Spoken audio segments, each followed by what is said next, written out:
ನಮಸ್ಕಾರ, ನಾನು ಪೃಥ್ವಿರಾಜ್ ಹಾರ್ನಹಳ್ಳಿ. ಕಾಂಗ್ರೆಸ್ ನಾಯಕರ ಮೇಲೆ ಗಂಭೀರ ಆರೋಪವನ್ನು ಮಾಡಲಾಗ್ತಾ ಇದೆ. ಚೀನಾದಿಂದ ಕಾಂಗ್ರೆಸ್ 1.35 ಕೋಟಿ ಫಂಡ್ ಅನ್ನ ಪಡೆದಿತ್ತು, ರಾಜೀವ್ ಗಾಂಧಿ ಫೌಂಡೇಶನ್ಗೆ ಹಣವನ್ನ ಕೊಟ್ಟಿತ್ತು ಅಂತ ಗಂಭೀರವಾದಂತ ಆರೋಪವನ್ನು ಮಾಡಲಾಗ್ತಾ ಇದೆ. ಚೀನಾದಿಂದ ಕಾಂಗ್ರೆಸ್ 1.35 ಕೋಟಿ ರೂಪಾಯಿ ಫಂಡ್ ಅನ್ನ ಪಡೆದಿದೆ ಅಂತ, ಹಾಗೆ ರಾಜೀವ್ ಗಾಂಧಿ ಫೌಂಡೇಶನ್ಗೆ ಈ ಹಣ ಕೊಡಲಾಗಿದೆ. 2005 2007ರಲ್ಲಿ ಫಂಡಿಂಗ್ ಅನ್ನ ಪಡೆದಿದ್ರು. ಚೀನಾ ಎಂಬಸಿಯಿಂದ ಕಾಂಗ್ರೆಸ್ಗೆ ಫಂಡಿಂಗ್ ಆಗಿದೆ. ಕೇಂದ್ರ ಸರ್ಕಾರ ಈ ಫಂಡಿಂಗ್ ಅನ್ನ ಕ್ಯಾನ್ಸಲ್ ಮಾಡಿತ್ತು ಅಂತ ಆರೋಪವನ್ನ ಮಾಡಲಾಗ್ತಾ ಇದೆ. ಕಾನೂನು ಉಲ್ಲಂಘನೆ ಮಾಡಿತ್ತು ಕಾಂಗ್ರೆಸ್ ಅಂತ ಆರೋಪವನ್ನ ಮಾಡಲಾಗ್ತಾ ಇದೆ. 2005ರಿಂದ 2007ರ ಸಂದರ್ಭದಲ್ಲಿ ಫಂಡಿಂಗ್ ಅನ್ನ ಪಡ್ಕೊಂಡಿದ್ರು ಅವರು, 1.35 ಕೋಟಿ ರೂಪಾಯಿ ಹಣವನ್ನ ಅಂತ ಆರೋಪ ಮಾಡಲಾಗ್ತಾ ಇದೆ. आज लोकसभा में प्रश्नकाल को विपक्ष के द्वारा चलने नहीं दिया गया। समूचा विपक्ष और विशेषकर कांग्रेस पार्टी के इस प्रयास की मैं घोर निंदा करता हूं। अरुणाचल में 8 की देर रात और 9 की सुबह घटी घटनाओं का हवाला देते हुए विपक्ष ने बहुमूल्य प्रश्नकाल को स्थगित करवा दिया। आज लोकसभा में ಪ್ರಶ್ನಕಾಲ ಬಗ್ಗೆ ಮತ್ತಷ್ಟು ಮಾಹಿತಿಯನ್ನು ನೀಡ್ತಾರೆ ನಮ್ಮ ಡೆಪ್ಯೂಟಿ ನ್ಯೂಸ್ ಎಡಿಟರ್ ಆಗಿರುವಂತ ರಾಘವೇಂದ್ರ ಗುಡಿ ನಮ್ಮ ಜೊತೆ ನೇರ ಸಂಪರ್ಕದಲ್ಲಿ ಜಾಯಿನ್ ಆಗ್ತಾರೆ. ರಾಘವೇಂದ್ರ ಗುಡಿ, ಸಾಕಷ್ಟು ಆರೋಪ ಪ್ರತ್ಯಾರೋಪಗಳನ್ನ ಗಮನಿಸ್ತಾ ಇದ್ದೇವೆ. ಚೀನಾದ ವಿಚಾರಕ್ಕೆ ಸಂಬಂಧಪಟ್ಟಂತೆ ಈಗೊಂದು ಸ್ಫೋಟಕ ಆರೋಪವನ್ನ ಮಾಡಲಾಗ್ತಾ ಇದೆ. ಅಮಿತ್ ಶಾ ಅವರು 1.35 ಕೋಟಿ ರೂಪಾಯಿ ಹಣ ಫಂಡಿಂಗ್ ಆಗಿತ್ತು ಕಾಂಗ್ರೆಸ್ಗೆ ಅಂತ. ಯಾವ ಕಾರಣಕ್ಕೆ, ಯಾವಾಗ ಫಂಡಿಂಗ್ ಆಗಿತ್ತು, ಈ ಆರೋಪ ಈಗ ಯಾಕೆ ಮಾಡ್ತಾ ಇರುವಂತದ್ದು ಅಂತ, ಏನಿದು ಬಹುದೊಡ್ಡ ಆರೋಪ ಅನ್ನುವ ರೀತಿಯಲ್ಲೇ ಮಾತನಾಡ್ತಾ ಇದ್ದಾರೆ ಅಮಿತ್ ಶಾ ಅವರು? ಪೃಥ್ವಿ, ಒಂದು ಕಡೆಯಲ್ಲಿ ಗಡಿಯಲ್ಲಿ ಭಾರತದ ಸೈನಿಕರು ಚೀನಿ ಸೈನಿಕರ ಎಡೆಮುರಿಯನ್ನ ಕಟ್ತಾ ಇದ್ರೆ, ಆಂತರಿಕವಾಗಿ ಭಾರತೀಯ ರಾಜಕಾರಣಿಗಳು ತಮ್ಮ ತಮ್ಮ ಮಧ್ಯದಲ್ಲಿ ರಾಷ್ಟ್ರದ ಭದ್ರತೆಯ ವಿಚಾರವನ್ನ ರಾಜಕೀಯಕರಣಗೊಳಿಸ್ತಾ ಒಬ್ಬರಿಗೊಬ್ಬರು ಕಚ್ಚಾಡ್ತಿರ್ತಕ್ಕಂಥ ಪರಿಸ್ಥಿತಿಯನ್ನ ಇವತ್ತು ಕಾಣ್ತಾ ಇದೀವಿ. ಒಂದು ಕಡೆಯಿಂದ ನೋಡ್ತಾ ಇದ್ರೆ ವಿಪಕ್ಷ ಕಾಂಗ್ರೆಸ್ ಏನಿದೆ ಅದು ನೇರವಾದಂತಹ ಆರೋಪವನ್ನ ಸರ್ಕಾರದ ಮೇಲೆ ಮಾಡ್ತಾ ಇರೋದೇನೆಂದ್ರೆ, ಗಡಿಯಲ್ಲಿ ಭಾರತೀಯ ಸೇನೆ ಇದ್ರೂ ಸಹಿತವಾಗಿ ಚೀನಿಯರು ಆಕ್ರಮಿಸ್ಕೊಳ್ತಾ ಇದ್ದಾರೆ, ಭಾರತೀಯ ಒಂದು ಪ್ರದೇಶ ಏನಿದೆ ಅದನ್ನ ಆಕ್ರಮಿಸ್ಕೊಳ್ತಾ ಇದ್ದಾರೆ ಅಂತೇಳಿ ಕಾಂಗ್ರೆಸ್ ಆರೋಪವನ್ನ ಮಾಡ್ತಾ ಇದೆ. ಆದ್ರೆ ಇನ್ನೊಂದು ಕಡೆಯಿಂದ ಅದಕ್ಕೆ ಕೌಂಟರ್ ಅನ್ನ ಕೊಟ್ಟಿರ್ತಕ್ಕಂಥ ಕೇಂದ್ರ ಗೃಹ ಸಚಿವ ಅಮಿತ್ ಶಾ ಅವರು ಒಂದು ವಿಚಾರವನ್ನ ಪ್ರಸ್ತಾಪ ಮಾಡಿದ್ದಾರೆ. ಏನಂದ್ರೆ, ಯುಪಿಎ ಸರ್ಕಾರದ ಅವಧಿಯಲ್ಲಿ ರಾಜೀವ್ ಗಾಂಧಿ ಫೌಂಡೇಶನ್ ಏನಿದೆ, ಆ ರಾಜೀವ್ ಗಾಂಧಿ ಫೌಂಡೇಶನ್ಗೆ ಚೈನಾ ಎಂಬಸಿಯಿಂದ 1.3 ಕೋಟಿಯಷ್ಟು ಚಂದಾವನ್ನ ನೀಡಲಾಗಿತ್ತು, ಡೊನೇಷನ್ ಅನ್ನ ನೀಡಲಾಗಿತ್ತು. ಆ ಡೊನೇಷನ್ ಅನ್ನು ಇವರು ಅಕ್ಸೆಪ್ಟ್ ಮಾಡ್ಕೊಂಡಿದ್ದಾರೆ ಅಂತ ಹೇಳಿ ಗಂಭೀರ ಆರೋಪವನ್ನ ಮಾಡಿದ್ದಾರೆ. ಅದಷ್ಟೇ ಅಲ್ಲ, ಕಾಂಗ್ರೆಸ್ ಸಮಯದಲ್ಲಿ ಎನ್ಕ್ರೋಚ್ಮೆಂಟ್ ಆಗಿರೋದ್ರ ಬಗ್ಗೆ, ಸಲಾಮಿ ಸ್ಲೈಸಿಂಗ್ ಆಗಿರೋದ್ರ ಬಗ್ಗೆ ಆ ಒಂದು ಮತ್ತೊಂದು ಬಾರಿ ಆ ವಿಷಯವನ್ನ ಪ್ರಸ್ತಾಪ ಮಾಡಿದ್ದಾರೆ. ಇದಕ್ಕೆ ಹಿನ್ನೆಲೆಯನ್ನು ನೋಡೋದಾದ್ರೆ ನಿಮಗೆ ನೆನಪಿರಬಹುದು, ಸುಮಾರು 2012-13 ಸಮಯದಲ್ಲಿ ಎ.ಕೆ. ಆಂಟನಿ ಅವರು ಕೇಂದ್ರದ ರಕ್ಷಣಾ ಸಚಿವರಾಗಿರ್ತಾರೆ. ಅವರು ಒಂದು ಸ್ಟೇಟ್ಮೆಂಟ್ ಅನ್ನ ಕೊಟ್ಟಿರ್ತಾರೆ, ಈ ಗಡಿಯಲ್ಲಿ ಏನಿದೆ ಚೀನಾ ಸೈನಿಕರು ಬಂದ್ರು ಅವರನ್ನ ನಮಗೆ ಅಷ್ಟೇ ಒಂದು ವೇಗವಾಗಿ ಎದುರಿಸಕ್ಕಾಗ್ತಾ ಇಲ್ಲ, ಯಾಕಂದ್ರೆ ನಾವು ನಮ್ಮ ಒಂದು ಇನ್ಫ್ರಾಸ್ಟ್ರಕ್ಚರ್ ಏನಿದೆ ಅದನ್ನ ಡೆವಲಪ್ ಮಾಡ್ಕೊಂಡಿಲ್ಲ, ನಮ್ಮಲ್ಲಿ ಹಣ ಇಲ್ಲ ಅಂತೇಳಿ ಅವರು ಸ್ಟೇಟ್ಮೆಂಟ್ ಅನ್ನ ಕೊಟ್ಟಿರ್ತಾರೆ. ಆದ್ರೆ ಇವತ್ತಿನ ಸಂದರ್ಭದಲ್ಲಿ ಅರುಣಾಚಲ ಪ್ರದೇಶದ ತವಾಂಗ್ನಲ್ಲಿ ಸುಮಾರು 300 ಜನ ಚೀನಿ ಸೈನಿಕರು ಬಂದಿರ್ತಾರೆ.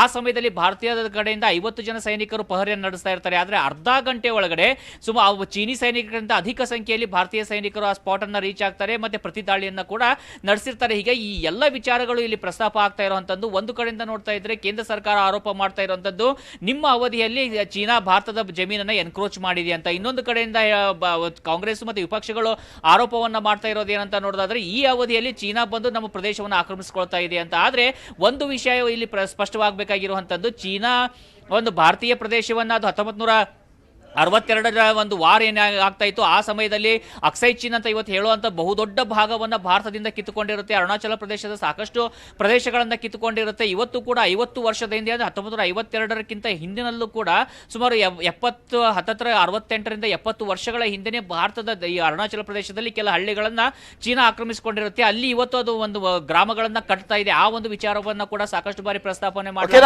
ಮತ್ತಷ್ಟು ಅಪ್ಡೇಟ್ಸ್ ಅನ್ನ ಪಡ್ಕೊಳ್ತಾ ಹೋಗ್ತೀನಿ. ಈಗ ಲೋಕಸಭೆಯಲ್ಲಿ ಉತ್ತರವನ್ನ ಕೊಡಲಿದ್ದಾರೆ ಚೀನಾ ಮತ್ತು ಭಾರತ ಗಡಿ ವಿಚಾರಕ್ಕೆ ಸಂಬಂಧಪಟ್ಟಂತೆ ರಕ್ಷಣಾ ಸಚಿವರಾಗಿರುವಂತ ರಾಜನಾಥ್ सिंह ನೋಡೋಣ. मैं इस गरिमामयी सदन को अरुणाचल प्रदेश के तवांग सेक्टर में हमारी सीमा पर 9 दिसंबर 2022 को हुई एक घटना के बारे में अवगत कराना चाहूंगा। प्लीज स्टेटमेंट के बीच में नहीं बोलते। बीच नो प्लीज में छुट्टी भी थी। 9 दिसंबर 2022 को पीएलए ट्रुप्स ने तवांग सेक्टर के यांगसे एरिया में लाइन ऑफ एक्चुअल कंट्रोल पर अतिक्रमण कर स्टेटस को एक तरफा बदलने का प्रयास किया। चाइना के इस प्रयास का हमारी सेना ने दृढ़ता के साथ सामना किया है अध्यक्ष महोदय, और इस फेस ऑफ में हाथापाई भी हुई है।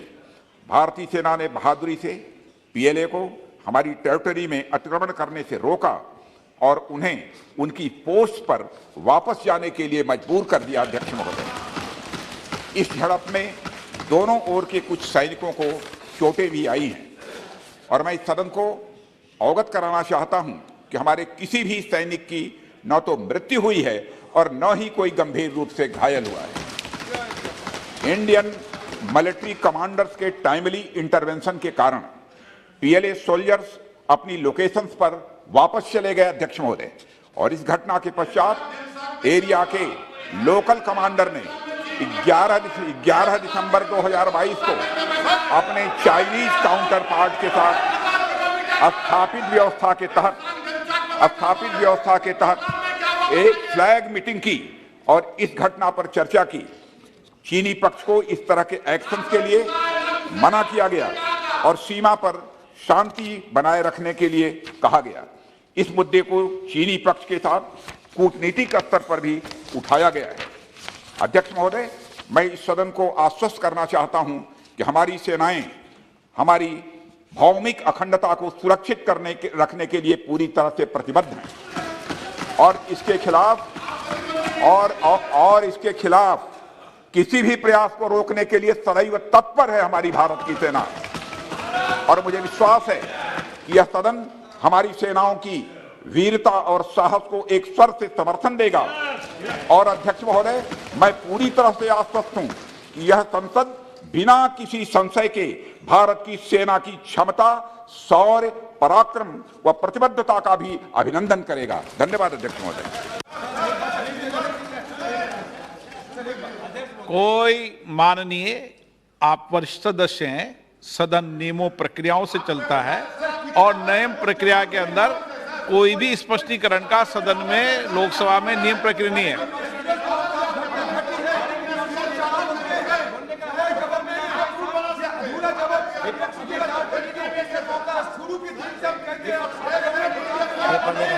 आपका कोई रिकॉर्ड में नहीं जा रहा। आप एक चीज रिकॉर्ड में लो। एक मिनट मेरी बात सुनो। एक मिनट बालू जी, प्लीज। अधीर रंजन जी, एक मिनट प्लीज। बालू जी, प्लीज सिट डाउन। हाँ प्लीज, मैं प्लीज, एक मिनट अधीर रंजन जी, एक मिनट अधीर रंजन जी, एक minute. Mister Suresh, please sit down. मैं सदन को ये निवेदन करना चाहता हूं कि हमें हमारी सेनाओं की वीरता और साहस पर एक साथ समर्थन करना चाहिए, ये संकल्प लेना चाहिए।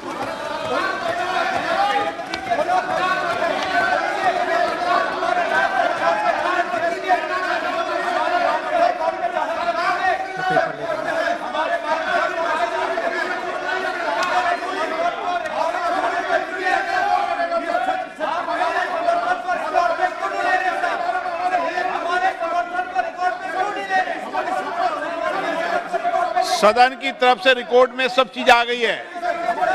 सभा पटल पर रखे जाने वाले पद, आइटम नंबर 2, श्री प्रहलाद सिंह पटेल।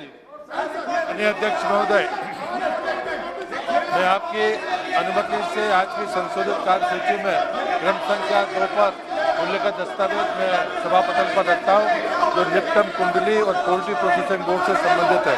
धन्यवाद अध्यक्ष जी। आइटम नंबर 3, श्री कृष्णपाल जी। आदरणीय अध्यक्ष महोदय, आपके अनुमति से आज की संशोधित कार्यसूची में क्रम संख्या 3 पर मेरे नाम के सामने सूचीबद्ध दस्तावेज को सदन के पटल पर रखता हूं।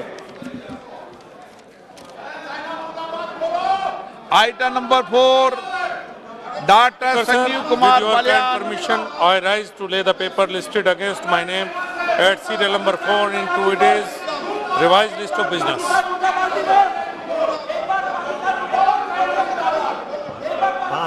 Item number 5, Sri Nityanand Rai. आदरणीय अध्यक्ष महोदय, मैं आज की पुनरीक्षण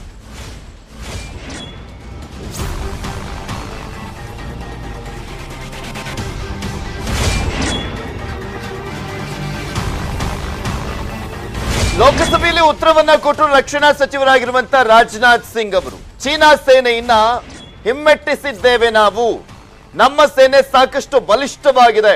ಇದು ರಕ್ಷಣಾ ಸಚಿವರಾಗಿರುವಂತ ರಾಜನಾಥ್ ಸಿಂಗ್ ಅವರ ಹೇಳಿಕೆ. ಲೋಕಸಭೆಯಲ್ಲಿ ಆಗ್ರಹಿಸ್ತಾ ಇದ್ರು ಪ್ರತಿಪಕ್ಷದವರು.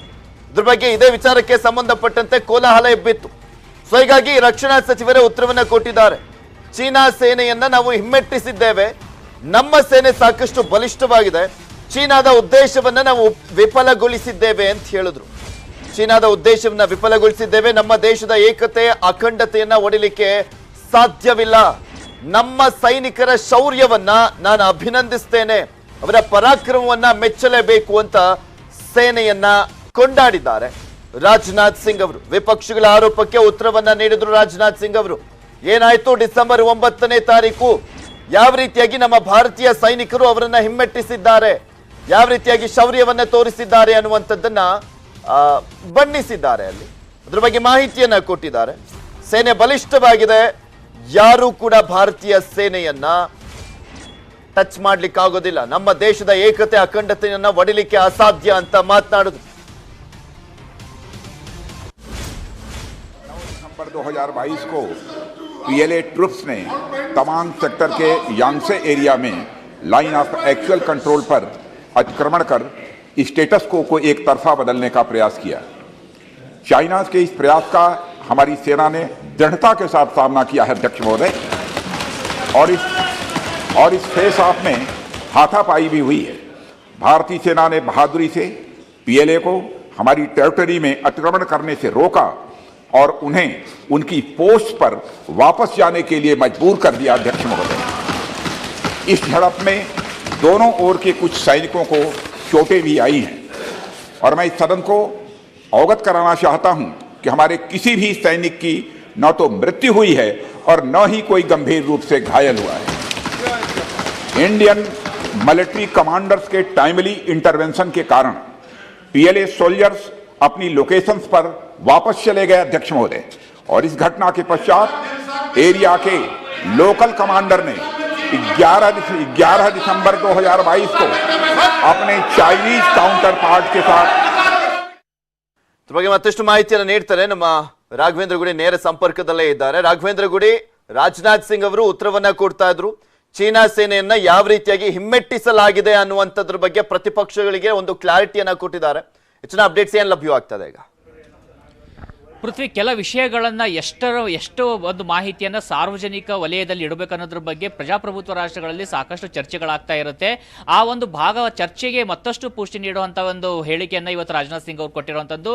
ಮೇಲ್ನೋಟಕ್ಕೆ ಈಗ ಆಲ್ರೆಡಿ ಸಾರ್ವಜನಿಕವಾಗಿ ಲಭ್ಯವಿರತಕ್ಕಂಥ ಮಾಹಿತಿಯ ಪೂರ್ವವಾದ ಅಂದರೆ ಅದಕ್ಕೆ ಪೂರಕವಾಗಿರ್ತಕ್ಕಂಥ ಒಂದಿಷ್ಟು ಹೇಳಿಕೆಯನ್ನು ಕೊಟ್ಟಿದ್ದಾರೆ. ಆ ಹೇಳಿಕೆ ಅನುಸಾರ ನೋಡೋದಾದ್ರೆ ಡಿಸೆಂಬರ್ 9ನೇ ತಾರೀಕಿನ ದಿನ PLA ಸೋಲ್ಜರ್ಸ್ ಏನಿದ್ದಾರೆ, ಅಂದರೆ ಇವುದು ಪೀಪಲ್ಸ್ ಲಿಬರೇಷನ್ ಆರ್ಮಿ ಏನಿದೆ ಚೀನಾದ್ದು, ಅದರ ಒಂದು ಸೋಲ್ಜರ್ಸ್ ಬಂದಿದ್ರು. ಅವರನ್ನ ನಮ್ಮ ಸೈನಿಕರು ತಡೆದಿದ್ದಾರೆ. ನಮ್ಮ ಲೋಕಲ್ ಕಮಾಂಡರ್ಸ್ ಮತ್ತೆ ನಮ್ಮ ಅಲ್ಲಿಯ ಒಂದು ಸೇನಾ ಅಧಿಕಾರಿಗಳಿದ್ದಾರೆ, ಅವರ ಟೈಮ್ಲಿ ಇಂಟರ್ವೆನ್ಷನ್ ಆಗಿರೋದ್ರಿಂದ, ಸರಿಯಾದ ಸಮಯಕ್ಕೆ ಅವರು ಮಧ್ಯಪ್ರವೇಶ ಮಾಡಿರೋದ್ರಿಂದಾಗಿ ಅವರು ಮರಳಿ ಚೈನಾ ಸೈನಿಕರು ತಮ್ಮ ಪೋಸ್ಟ್ಗೆ ಹೋಗೋದಕ್ಕೆ ಒಂದು ಒತ್ತಾಯ ಮಾಡಲಾಯಿತು. ಆ ರೀತಿಯಾಗಿ ಅವರು ಮರಳಿ ಹೋಗಿದ್ದಾರೆ ಅಂತೇಳಿ ಒಂದು ಮಾಹಿತಿಯನ್ನ ಕೊಟ್ಟಿದ್ದಾರೆ. ಖಂಡಿತವಾಗಿ ಇಲ್ಲಿ ಒಂದು ವಿಚಾರ ಸ್ಪಷ್ಟವಾಗಿ ತಿಳಿದುಕೊಳ್ಬೇಕು. ಭಾರತೀಯ ಸೈನಿಕರ ಶೌರ್ಯದ ಬಗ್ಗೆ ಆಗಲಿ, ಭಾರತೀಯ ಸೈನಿಕರ ಒಂದು ಅಂದ್ರೆ ಒಂದು ಫೈಟಿಂಗ್ ಸ್ಪಿರಿಟ್ ಬಗ್ಗೆ ಆಗಲಿ ಯಾರು ಕೂಡ ಪ್ರಶ್ನೆ ಮಾಡೋದಕ್ಕೆ ಸಾಧ್ಯ ಇಲ್ಲ. ಪ್ರತಿಯೊಬ್ಬರು ಇಡೀ ದೇಶಕ್ಕೆ ದೇಶ ಅವರ ಹಿಂದೆ ನಿಂತಿದೆ. ಆದರೆ ಇವತ್ತು ಬರ್ತಿರ್ತಕ್ಕಂಥ ಪ್ರಶ್ನೆಗಳಿಗೆ ಇನ್ನೂ ಒಂದಿಷ್ಟು ಪ್ರಶ್ನೆಗಳಿಗೆ ಡಿಟೇಲ್ ಆಗಿ ಉತ್ತರವನ್ನ ರಾಜನಾಥ್ ಸಿಂಗ್ ಅವರು ಕೊಡ್ತಾರೆ ಅಂತ ನಿರೀಕ್ಷೆ ಮಾಡಲಾಗಿತ್ತು. ಹಾಗೆ ಕೊಟ್ಟಿದ್ದೇ ಆಗಿದ್ರೆ ಸಾಕಷ್ಟು ಪ್ರಶ್ನೆಗಳಿಗೆ ಉತ್ತರ ಸಿಗ್ತಾ ಇತ್ತು ಪೃಥ್ವಿ. ಯಾಕಂದ್ರೆ ಇವತ್ತಿನ ಸಂದರ್ಭವನ್ನ ನೋಡಿ ನೀವು, ಏನಂದ್ರೆ ಒಂದು ಇನ್ಫಾರ್ಮೇಶನ್ ವಾರ್ಫೇರ್ ಕೂಡ ಅಷ್ಟೇ ದೊಡ್ಡ ಮಟ್ಟದಲ್ಲಿ ಆಗುವಂತದ್ದು. ನೀವು ಆನ್ ಗ್ರೌಂಡ್ ಅಲ್ಲಿ ಸೈನಿಕರು ಎಷ್ಟು ದೊಡ್ಡ ಮಟ್ಟದಲ್ಲಿ ಒಂದು ಹೋರಾಟವನ್ನ ಮಾಡ್ತಾರೋ, ಆದ್ರೆ ಓವರ್ ಆಲ್ ಆಗಿ ನೋಡಿದಾಗ ಅದಕ್ಕಿಂತ ದೊಡ್ಡ ಪ್ರಮಾಣದ ಇನ್ಫಾರ್ಮೇಶನ್ ವಾರ್ಫೇರ್ ನಡೀತಾ ಇರುತ್ತೆ. ಇಂತಹ ಸಂದರ್ಭದಲ್ಲಿ ತಪ್ಪು ಕಲ್ಪನೆಗಳಿಗೆ, ತಪ್ಪಾದ ಸುದ್ದಿಗಳಿಗೆ ದೊಡ್ಡ ಮಟ್ಟದಲ್ಲಿ ಒಂದು ಪ್ಲಾಟ್ಫಾರ್ಮ್ ಸಿಗುವಂತ ಮಾಡುವಂತ ಸಾಧ್ಯತೆಗಳು ಕೂಡ ಇರ್ತವೆ. ಯಾಕಂದ್ರೆ ಇವತ್ತು ಚೀನಾದ ಒಂದು ಮೀಡಿಯಾಗಳೇನಿದಾವೆ ಬಹುತೇಕವಾಗಿ ಎಲ್ಲ ಸರ್ಕಾರಿ ಕೇಂದ್ರೀಕೃತವಾಗಿರ್ತದ್ದು, ಸರ್ಕಾರ ಕಂಟ್ರೋಲ್ ಮಾಡುವಂತ ಮೀಡಿಯಾಗಳು. ಅವರು ಸರ್ಕಾರ ಹೇಳುವಂತ ಮಾಹಿತಿಗಳನ್ನು ಹಂಚಿಕೊಳ್ತಾರೆ. ಜೊತೆಗೆ ಸಾಕಷ್ಟು ಇವತ್ತು ಓಪನ್ ಸೇಸ್ ನೆಟ್ವರ್ಕಿಂಗ್ ಒಂದಿಷ್ಟು ಸೈಟ್ಸ್ ಗಳಿದಾವೆ. ಅವರು ಕೂಡ ತಮಗೆ ತಿಳಿದ ಹಾಗೆ ಇದರ ಬಗ್ಗೆ ವರದಿಯನ್ನ ಮಾಡ್ತಾರೆ. ಕೆಲವೊಬ್ರು 300 ಜನ ಅಂತಾರೆ, ಕೆಲವೊಬ್ರು 500 ಜನ ಅಂತಾರೆ, ಕೆಲವೊಬ್ರು 20 ಭಾರತೀಯ ಸೈನಿಕರಿಗೆ ಗಾಯ ಆಗಿದೆ ಅಂತಾರೆ, ಕೆಲವೊಬ್ರು ಇನ್ನೂ ಹೆಚ್ಚಿನ ಸೈನಿಕರಿಗೆ ಗಾಯ ಆಗಿದೆ ಅಂತಾರೆ. ಆದ್ರೆ ಇವತ್ತು ರಾಜನಾಥ್ ಸಿಂಗ್ ಅವರು ಹೇಳಿರುವಂತ ಮಾಹಿತಿ ಪ್ರಕಾರ ಕೆಲವರಿಗೆ ಗಾಯ ಆಗಿದೆ, ಆದ್ರೆ ಯಾರಿಗೂ ಗಂಭೀರ ಗಾಯ ಆಗಿಲ್ಲ ಅನ್ನೋದನ್ನ ಒಂದು ಸ್ಪಷ್ಟವಾಗಿ ಹೇಳಿದ್ದಾರೆ. ಆದ್ರೆ ಇದರ ಬಗ್ಗೆ ಇನ್ನಷ್ಟು ಸ್ಪಷ್ಟವಾದಂತಹ ಮಾಹಿತಿಯನ್ನ ಕೊಟ್ಟಿದ್ರೆ ಸಾಕಷ್ಟು ದೇಶ ವಿರೋಧಿಗಳಿಗೆ, ಅಂದ್ರೆ ದೇಶದ ಆಚೆ ಇರತಕ್ಕಂಥ ವೈರಿಗಳಿಗೆ, ದೇಶದ ಒಳಗಡೆ ಇರತಕ್ಕಂಥ ಸಾಕಷ್ಟು ವಿರೋಧಿಗಳಿಗೆ ಒಂದು ಸ್ಪಷ್ಟವಾದಂತಹ ಉತ್ತರವನ್ನ ಕೊಟ್ಟಂಗಾಗ್ತಿತ್ತು. ಅಂತ ಒಂದು ಉತ್ತರವನ್ನ ಇವತ್ತು ರಾಜನಾಥ್ ಸಿಂಗ್ ನೀಡಿಲ್ಲ ಅಂತ ಬಹುತೇಕವಾಗಿ ಹೇಳ್ಬೋದು. ಜೊತೆಗೆ ಅದೇ ನಿಟ್ಟಿನಲ್ಲಿ ಇವತ್ತು ವಿಪಕ್ಷಗಳು ಕೂಡ ಇನ್ನೂ ಗದ್ದಲವನ್ನ ಮುಂದುವರಿಸಿರುವಂತದ್ದು ಏನಂದ್ರೆ ಇದರ ಬಗ್ಗೆ ಡಿಸ್ಕಷನ್ ಆಗಬೇಕು ಅಂತ. ಹಾಗೆ ಡಿಸ್ಕಷನ್ ಮಾಡಬೇಕಾದ್ರೂ ಕೂಡ ಎಷ್ಟು ಮಾಹಿತಿಯನ್ನು ಹೊರ ಹಾಕಬೇಕು ಅನ್ನೋದು ಕೂಡ ಇಲ್ಲಿ ನಿರ್ಧಾರ ಆಗುತ್ತೆ. ಇದೇ ಕಾರಣದಿಂದಾಗಿ ಡಿಸ್ಕಷನ್ಗೆ ಸ್ಪೀಕರ್ ಅಲೌ ಮಾಡಿಲ್ಲ, ಬದಲಾಗಿ ಪ್ರತಿಯೊಬ್ಬರು ಭಾರತೀಯ ಸೈನಿಕರ ಹಿಂದೆ ನಿಲ್ಲಬೇಕು ಅನ್ನೋ ಒಂದು ಹೇಳಿಕೆಯನ್ನಂತೂ ಕೊಟ್ಟಿದ್ದಾರೆ. ಪೃಥ್ವಿ. ಓಕೆ, ಥ್ಯಾಂಕ್ ಯು ರಾಘವೇಂದ್ರ ನಿಮ್ಮೆಲ್ಲ ಮಾಹಿತಿಗಾಗಿ. ಭಾರತ ಚೀನಾ ಸಂಘರ್ಷಕ್ಕೆ ಬಿಜೆಪಿ ರಾಷ್ಟ್ರೀಯ ಪ್ರಧಾನ ಕಾರ್ಯದರ್ಶಿ ಸಿಟಿ ರವಿ ಪ್ರತಿಕ್ರಿಯೆಯನ್ನ ಕೊಟ್ಟಿದ್ದಾರೆ. ಭಾರತದ ಸೇನೆ ದುರ್ಬಲ ಅಲ್ಲ, ಪ್ರತಿ ಹಂತದಲ್ಲೂ ಕೂಡ ಸೇನೆ ಬಲವನ್ನ ತೋರಿಸಿದೆ. ಇಂಥ ಸಂಘರ್ಷದ ಬಗ್ಗೆ ಕಾಂಗ್ರೆಸ್ ಹಗುರವಾಗಿ ಮಾತನಾಡಬಾರದು ಅಂತ ಸಿಟಿ ರವಿ ಹೇಳಿಕೆಯನ್ನ ನೀಡಿದರು. ಅವ್ರಿಗೆ ಹೇಳಕ್ ಬಯಸ್ತೇನೆ, ಭಾರತದ ಬಗ್ಗೆ ಅಂಡರ್ ಎಸ್ಟಿಮೇಟ್ ಕಾಂಗ್ರೆಸ್ ಮಾಡಬಾರದು. ಇದು 1962 ಭಾರತ ಅಲ್ಲ, ಇದು ಬದಲಾಗಿರೋ ಭಾರತ. ಯಾವ ವಿಷಯದಲ್ಲೂ ಕೂಡ ಭಾರತ ದುರ್ಬಲ ಅಲ್ಲ. ಆರ್ಥಿಕವಾಗಿ 5ನೇ ಅತಿ ದೊಡ್ಡ ಆರ್ಥಿಕ ಶಕ್ತಿ ಭಾರತ. ಸೈನ್ಯದ ಶಕ್ತಿಯಲ್ಲಿ ನಮ್ಮ ಸೈನ್ಯವನ್ನ ದುರ್ಬಲ ದೃಷ್ಟಿಯಿಂದ ಯಾರು ಕೂಡ ನೋಡಬಾರ್ದು. ಹೆಜ್ಜೆ ಹೆಜ್ಜೆಗೂ ಕೂಡ ಯಾವುದೇ ವಿರೋಧಿ ಶಕ್ತಿಗಳನ್ನ ಎದುರಿಸುವ, ಮಣಿಸುವ ತಾಕತ್ತು ನಮ್ಮ ಸೈನ್ಯಕ್ಕಿದೆ ಅನ್ನೋದನ್ನ ಹಲವು ಸಂದರ್ಭಗಳಲ್ಲಿ ಸಾಬೀತುಪಡಿಸಿದೆ. ಇವತ್ತಂತೂ ಅತಿ ಹೆಚ್ಚು ತಾಕತ್ತನ್ನು ಹೊಂದಿರತಕ್ಕಂಥ ಸೈನ್ಯದಲ್ಲಿ ಭಾರತವೂ ಒಂದು. ಹಾಗಾಗಿ